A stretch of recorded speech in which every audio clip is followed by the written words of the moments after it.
2.5 साल से बंद पड़ा है, इसको चलाया जाए।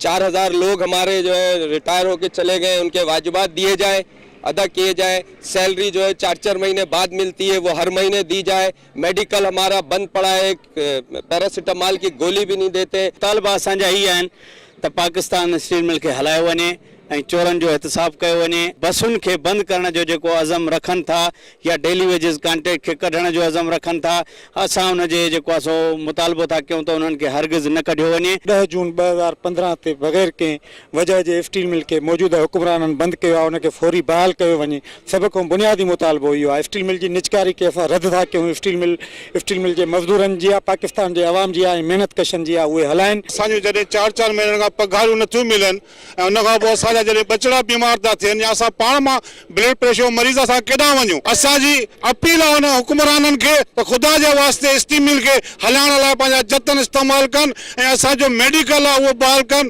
ऐं महाना असांजूं तनख़्वाहूं जेके आहिनि उहो बहाल कयूं वञनि। स्टील मिल गुज़िरियल 8-10 सालनि खां बंदि पई आहे ऐं इन्हनि ॼाणी बुझी 15 ॾींहं 20 ॾींहं महीनो 2 महीना 3 महीना ये कंदा 6 महीननि ते 8 महीननि ते पगारूं बीहारियूं अथऊं। माशियत में रीढ़ की हड्डी है, उसको जिन लोगों ने तबाह किया, जो इसकी तबाही के जिम्मेदार हैं, उनके खिलाफ जो है वो नेब को कार्रवाई करनी चाहिए। तमाम सहूलियात मेडिकल की, ट्रांसपोर्ट की, सब जो है बंद हो गई हैं। तनख्वाहें जो है वो सालों से बढ़ी नहीं है। पाकिस्तान स्टील मिल जे मुलाज़मन वफ़ाक़ी हुकूमत का मुतालबो कयो आहे त हू निजकारी कंहिं भी सूरत में मंजूर न कंदा। वफ़ाक़ी हुकूमत के पंहिंजो किरदार अदा करणु घुर्जे ऐं मज़दूरनि जा जेके जाइज़ मुतालबा आहिनि उहे फौरी तौर ते मञणु खपनि।